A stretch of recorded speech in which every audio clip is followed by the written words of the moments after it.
Losing momentum. GST receipts and other recent indicators suggest consumption is still a concern. Several economic indicators released over the past week are bad news for the Finance Ministry and Reserve Bank of India's hope of a growth rebound in the second half of 2024 and 25, at least for the October-December quarter.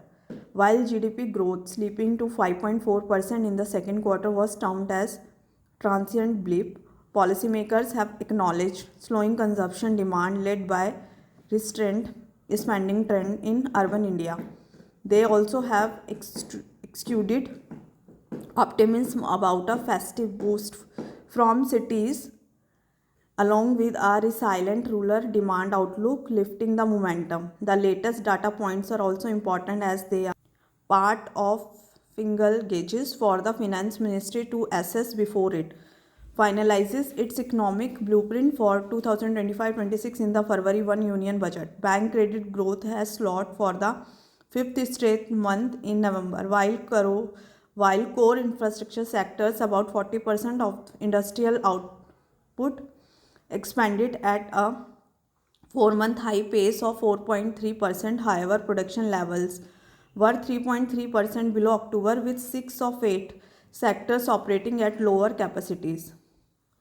The Purchasing Managers Index shows factory activity levels through November and December were the worst through 2024, even as input cost inflation spurred price hikes that would hit demand somewhat over time.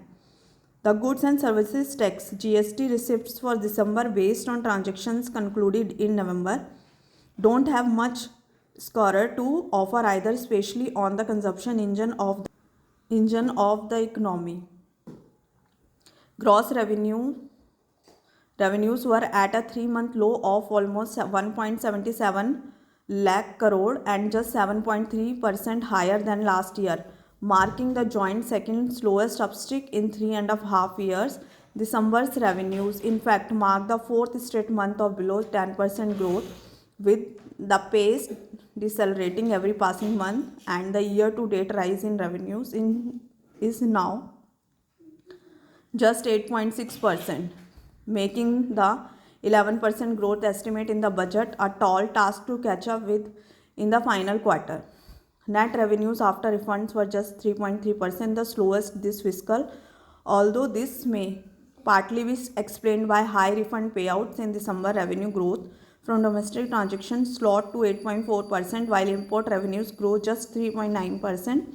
The former may perhaps be linked to tighter retail credit inflows and a post-Deepavali spending pullback, but the latter is a tad puzzling as November's good import bill shot up 27% to a record high of $70 billion. The poor revenue growth rates for major consumer states such as Uttar Pradesh 1%, Gujarat 4%, and persistent contraction in Andhra Pradesh and a few northeastern states including Manipur also need closer scrutiny.